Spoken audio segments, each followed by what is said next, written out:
Hello, in this video we will see how to restore the season prices in price calendar. Here we have this calendar. We can see the prices in red here. It means that they were entered here in this calendar from this place manually one by one or via bulk update. The issue is that they override the season prices, right? The black numbers of prices, the season prices, we have them in this place, okay? So the red prices override the season prices. In order to restore the season prices, if it's only one date, we can just right click here on the date and restore season price. If there are only few days, we can do it this way, right click, restore season price. But if it's a longer period, you can go to bulk update, price, you choose the dates,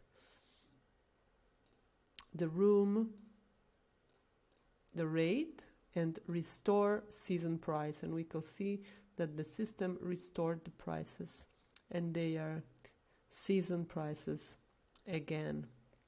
Thank you.